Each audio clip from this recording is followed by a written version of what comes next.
Welcome to Neela's kitchen. நான் இப்போ முட்டை மசாலா பண்ண போகிறேன். மதுரை முட்டை மசாலா எப்படி செய்கிறதுன்னு பார்க்கலாம் வாங்க.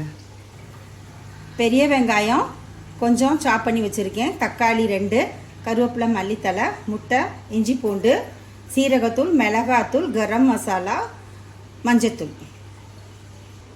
கரம் மசாலா போட்டுக்கிறேன், இஞ்சி பூண்டு,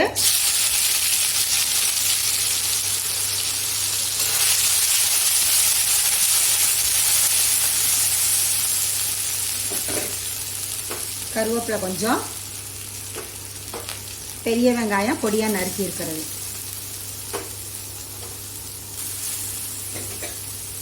வதங்கட்டும். வெங்காயம் வதங்கிருச்சு, தக்காளி போட்டுக்கலாம்.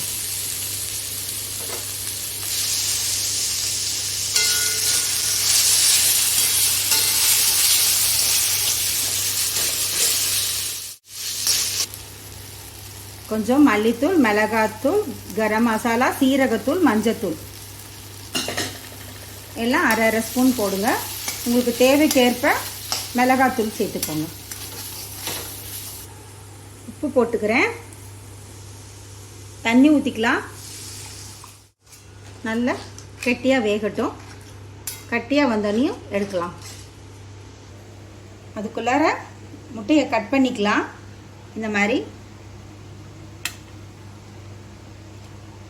இப்படி நீட்டமாக கட் பண்ணிக்கலாம். வழுக்குது.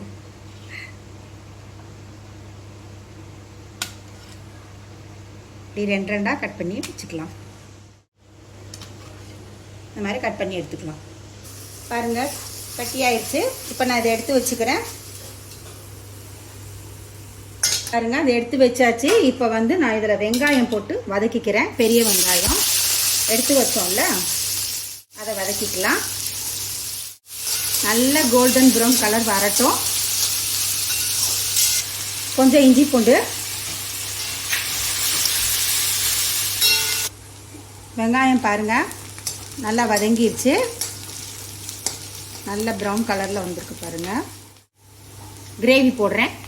தக்காளி நம்ம ரெடி பண்ணி வச்சோம்ல, அதை போட்டு மிளகுத்தூள் கொஞ்சமாக போடுறேன். மல்லி இலை ஒரு கலர் கலரிக்கலாம்.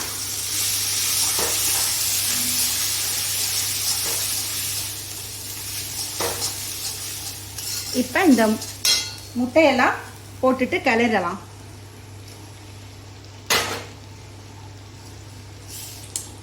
கிளறிக்கலாம். மதுரை முட்டை மாஸ் தயார். லைட்டாக அப்படி ஒரு கொத்து கொத்தி விட்டோம்னா காரமெல்லாம் நல்லா ஏறி இருக்கும். ரொம்பவும் கொத்தாமல் லைட்டாக குத்தி விடுறது, அவ்வளோதாங்க. மதுரையில் இது ரொம்ப எல்லோரும் நல்லா விரும்பி வாங்கி சாப்பிடுவோம். இதை எடுத்து வச்சிடலாம்.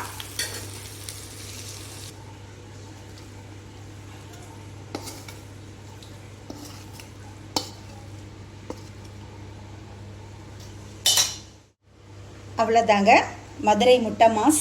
இதே மாதிரி நீங்களும் ட்ரை பண்ணுங்கள். தேங்க்ஸ் ஃபார் வாட்சிங்.